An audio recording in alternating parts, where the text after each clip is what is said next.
शोलापुर को बोरामनी international airport की permission मिली थी, लेकिन जिस एरिया में ये एयरपोर्ट है, जिस एरिया में, वहां का जो मध्यम भाग है वो फॉरेस्ट एरिया के अंदर आता है, और उसी वजह से, और वहां पे एक मालढोक, द ग्रेट इंडियन बस्टार्ड, एक बर्ड है जो एक्सटिंक्ट स्पीशीज है, लेकिन ऑलमोस्ट एक्सटिंक्ट स्पीशीज है, और वहां पे वो एक पंछी है जो कभी दिखाई नहीं दिया. With all due respect to the almost extinct species, on the species that are on the verge of extinction in our country, of very rare birds and animals, with great respect, the airport authority, इन्होंने यहाँ की जमीन के बजाय दूसरी जगह जमीन wild life और forest department, wild life department को दी है. लेकिन आप जानते हैं कि वाइल्ड लाइफ बोर्ड हो या फॉरेस्ट डिपार्टमेंट हो, उनकी तरफ पहुंचना भी डिफिकल्ट हो रहा है. बहुत बार हम लोग जाके वहां पे हमारी केस भी वहां पे की है. इट्स ओनली 33 हेक्टर्स जो पैच है जो अभी डेवलप नहीं हुआ है, इस वजह रिजर्वेशन के कारण. मैं स्पीकर महोदय के माध्यम में से आपसे रिक्वेस्ट कर रही हूँ कि forest department, wild life board से बात करके ये जो मसला है वो जमीन जो उनको हम दे रहे ऑल्टरनेट, वो जल्दी वो मान्य करके बोरामनी इंटरनेशनल एयरपोर्ट, जहां से पैसेंजर एयरलाइंस, एक रूमर थी कि वहां पे सिर्फ कार्गो एयरलाइंस, कार्गो नहीं पैसेंजर एयरलाइंस वहां पे होने जा रही थी. महाराष्ट्र शासन ने, जब हमारी सरकार थी तब बजट भी इसके लिए दिया था, वो लैप्स हुआ, और अभी ये पॉलिटिक्स के वजह से या पता नहीं क्यों इसके ऊपर कोई बात करने के लिए वहां पे तैयार नहीं है. जबकि उसको लगत ही एक सूरत चेन्नई ग्रीनफील्ड कॉरिडोर, वहां पे फॉरेस्ट डिपार्टमेंट क्लियरेंस दिया है और वहां पे वो काम शुरू हुआ है.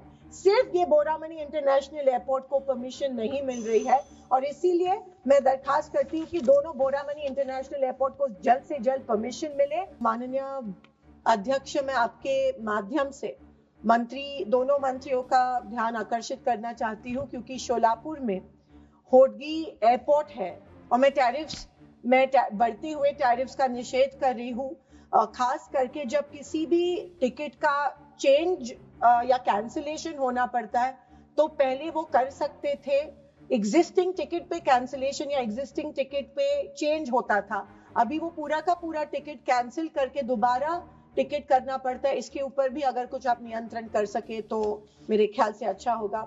सर, मेरी शोलापुर में एक बहुत बड़ा एयरपोर्ट है जिसका इनॉग्रेशन कम से कम 4 बार हो चुका है. सोलापुर सिटी में ये एयरपोर्ट है, और आदरणीय प्राइम मिनिस्टर वहां पे आके, उन्होंने ऑनलाइन वहां पे आके एक बार उद्घाटन किया था, ऑनलाइन भी उद्घाटन उसका किया था, लेकिन आज तक मोहर्जी त्याठिकाणी एयरलाइन सेवा शुरू नहीं हुई है.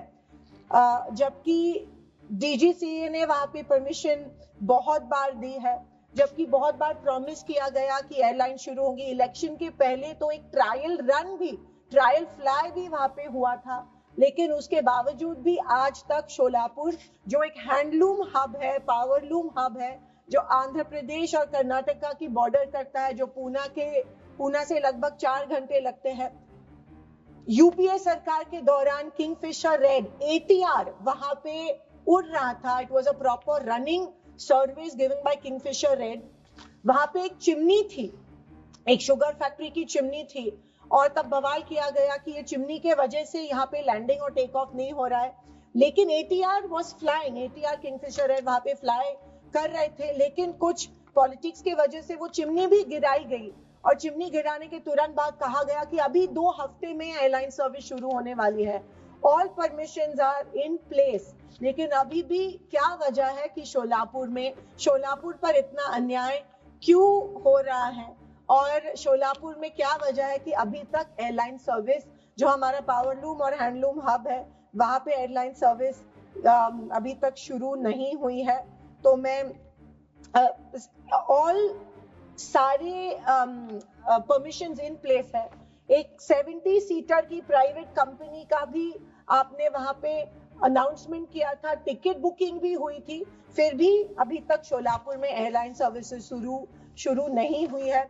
शोलापुर में IT हब भी होने जा रहा है, और मार्केट बहुत है, पैसेंजर्स बहुत मिल रहे हैं, ऐसा नहीं है कि नॉन अवेलेबिलिटी नहीं है, लेकिन वजह क्या है कि शोलापुर में एयरलाइन शुरू नहीं हो रही है।